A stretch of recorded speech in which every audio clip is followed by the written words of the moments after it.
Hey guys, today we're going to be talking about the Rivian R2, so that conversation is coming up.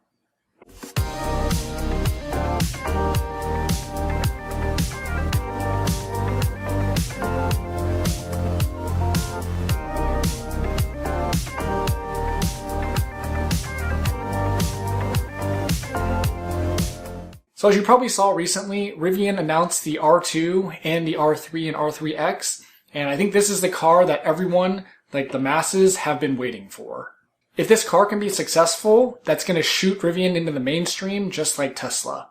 As you know, the R1S and the R1T aren't exactly affordable cars at about $85,000 starting, so what you basically need to do as a tech company, manufacturing auto company is do that first to get your cash flow, and then you introduce a mass market car, which is the R2. And hopefully by then you have figured out the manufacturing process so you can really pump these cars out. And also by that time, suppliers will trust you. Hopefully they trust you, and that way you can get better supply chain deals, decreasing your expense per unit.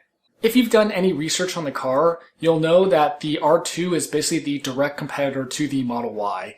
It's pretty much the same dimensions, but it doesn't have that slope back, meaning that there will be more cargo room. The more traditional boxy shape, like the R1S, will give the R2 more visibility out the back window, unlike the Model Y because of that slope back, and trust me, I know. And the front will be bigger than the Model Y as well, as we saw during the presentation from RJ.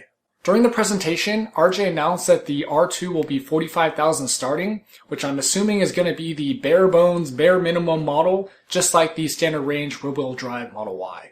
He did mention in some interviews later that the bare bones 45K model will have 270 miles of range, and the other variants that are going to be more expensive, but we don't know the exact pricing just yet, will have 300 plus miles. One important factor to me is that Rivian has stayed true to their EPA estimates, as we've seen on the R1T and the R1S. So if they do stay true to that, the R2 should be able to get about 300 miles of range, which will be nice. By 2026, the supercharger network should be even more robust than it is today, so by then you should be able to go pretty much anywhere you want. And on another cool side note, today Rivian actually just announced that they do have access to the supercharger network now, so on the screen you can actually see which superchargers you can use once you get the adapter that should be coming in the next few months here. Let's also keep in mind that Rivian is still building out the RAN, and those particular stations, they seem to be building in more remote areas, and that's, kind of on brand for them. So by 2026, you'll have access to both DC fast charging networks, so you should be able to go to many, many popular spots. I honestly think that the R2 is just more car than the Model Y. So yeah, the Model Y is a great car if you want to do your around town shopping or grocery shopping, do maybe some light camping or something. Model Y will work perfect. But if you're into off-roading and things like that, or just very, very adventurous stuff, the R2 is going to be a better pick for you. I'm going to make the assumption that the R2 is going to have off-roading capabilities, just like the R1s, to stay true to the Rivian brand. I think the R2's interior is just nicer than the Model Y, and one thing that's really nice is that they were able to keep the driver display. One comment that a lot of Model Y owners will complain about is that it doesn't have a driver display screen because of the minimalistic design. So if you're the super outdoorsy type or you like overlanding or something like that, the R2 is going to be a way more capable car than the Model Y is. And can we talk about that roll down rear window for a second?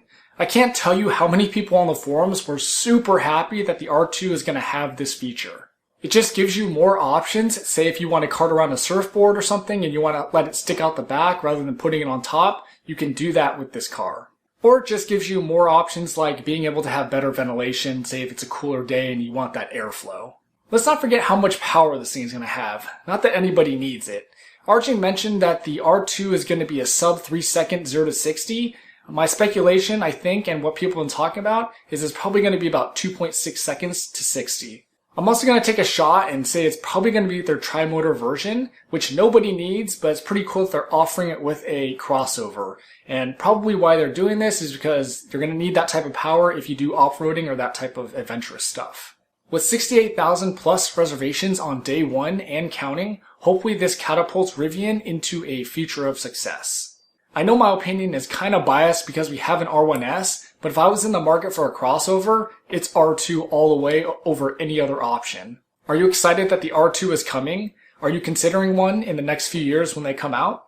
Let me know in the comments, and thanks for watching.